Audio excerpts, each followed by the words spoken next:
Sanctuary, and I'm Kim, and these are two bunnies that we're going to demonstrate today how to bond a pair of bunnies. So the idea to bond bunnies is to have them side by side so that they get used to each other. So they sort of, I use the word desensitise.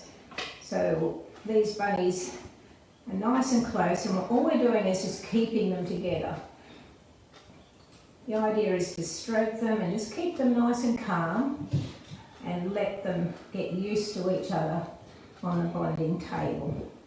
So doing it on a table is good, because if you try to do it on the floor, often the bunnies will just try to run away and then you lose control of them. So having them on a table is a really good way to do bunny bonding. You can also use a basket. If we just look, there was a basket here, we've taken it away. But anyway, this is table bonding. Keeping your bunnies side by side. Now, you've actually got to be careful that they don't bite each other. So we've got control of their heads, and I've got some pressure there. I'm using some pressure, and I'm having pressure there, I've got pressure there. And if necessary, I can split their heads so that they can't bite, because you don't want them to bite each other.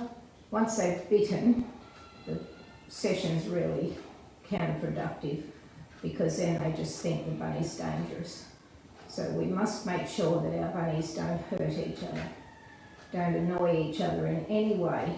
So they should not bite and they should not hump either. So we're just using our hands, and we've got pressure here from the arms just to keep them in position, because it's all about having them side by side and not interacting at all. They must not interact at all.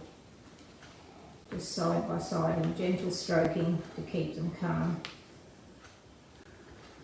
And people often ask, well, how long do I do that? So the answer is about 15 minutes. And why 15 minutes? I figured out that that's about when they need to go and eat and drink and poo again.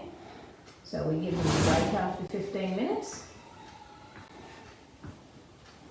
And that's when they can go and have some hay and pellets to eat. And as you progress, so we do this, say I'm home on a Sunday and I can do it about 4 or 5 times. We just do exactly this, we don't do anything else. But once you've been doing this for a few days or a week, you can start to let your bunnies have a little bit more freedom, so less control with your hands. Remember, these are controlling points. You're controlling with your arms, using arms, using hands to separate heads, to reposition. Have them sit together like that. They must stay together. Now, after a few days or weeks, when you feel a bit more confident and they've had some times together like this, say 5 a day, you can let them free range a bit.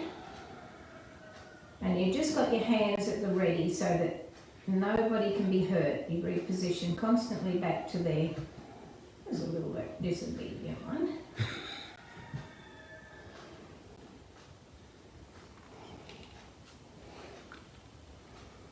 We're just positioning our bunnies so that they constantly stay together.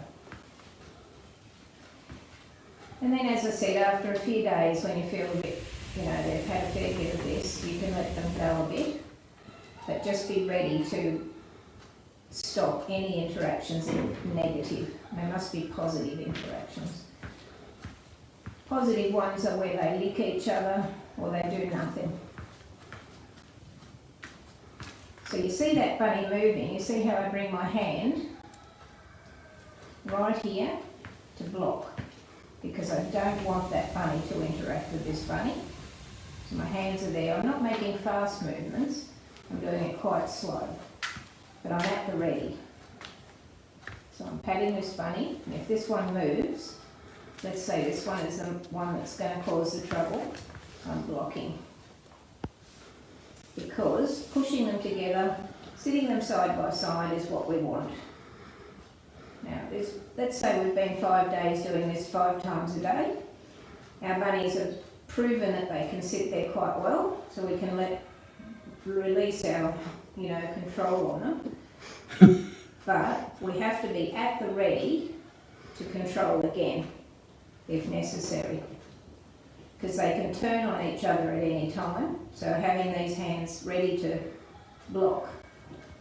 And then always bring them back to that same position again where they are side by side. So I have a question for you, Kim. You're not very gentle, and what is the method, the thinking behind that method? I'm actually gentle, it's just that I've got control of the bunnies. I'm not pushing them hard or hurting them. I'm just using pressure. So there's not much pressure, it's not even as much as a handshake. Is that though also to show them that you are in control of this situation? I'm not really, no, it's not. No? Okay. I'm just controlling them so that they can't hurt each other. Because when they do hurt each other, that's when they'll hate each other. So much that they'll never bond really. So you must not let them hurt each other. And people ask, can I let them, what about humping? One's humping the other. No, do not let them do that because it's annoying. It's very annoying. And so I say don't let them hurt and don't let them annoy each other.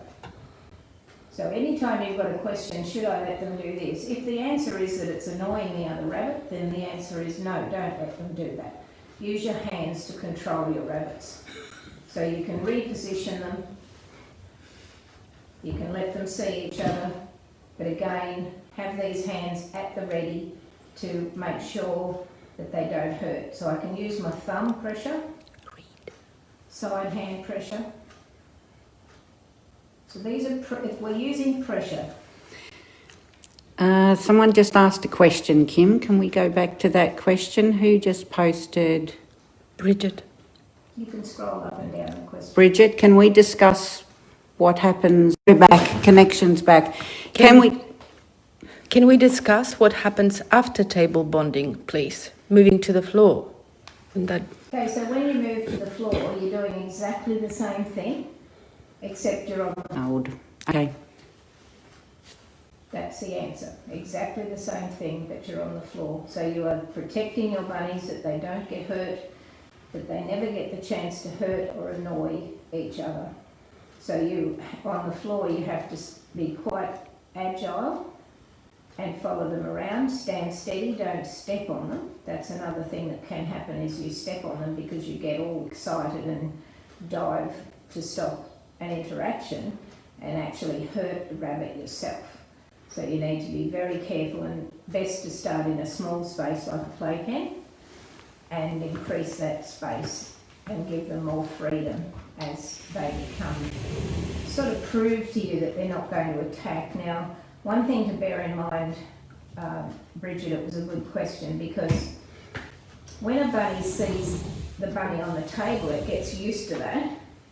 It's used to seeing the bunny on the table.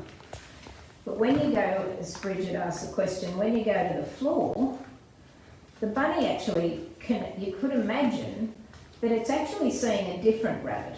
It's not seeing the same rabbit that you see on the table. It's seeing another rabbit that's running around. And that in itself is pretty scary for the bunny.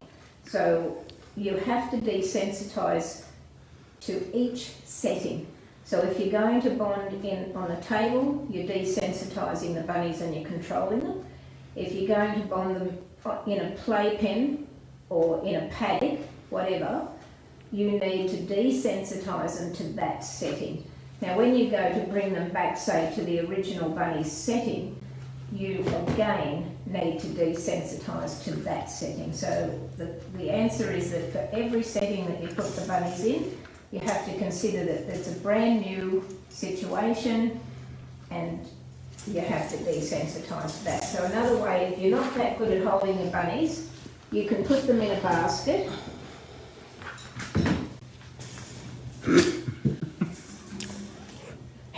There you go, standing up high with the camera and looking down with your camera.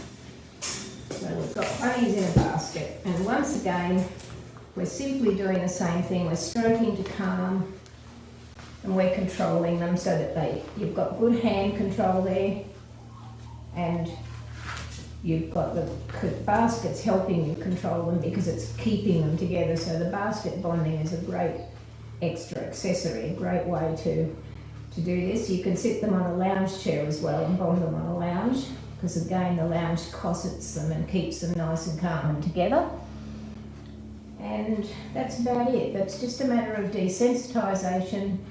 It's a matter of not letting your bunnies hurt or annoy each other.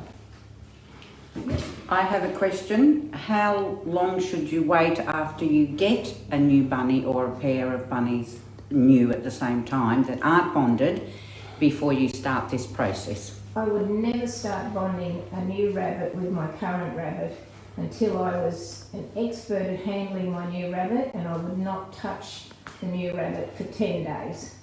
I would let my new rabbit settle into the new house, the new sights, the new smells, the new routine, and get to know the new owner as their handler and be able to trust their new owner, because this requires trust. These bunnies are Rabbit Sanctuary rescue rabbits, and they actually trust me because I care for them every single day. So they know me. But if you just take a brand new rabbit and you try to bond it with your rabbit, that brand new rabbit is so spun out and so stressed that it can't possibly get a nice new friend and be happy. It's just too worried about everything. So that's about all. Okay? Thank you. And we're Thank you, always Kim. open to helping you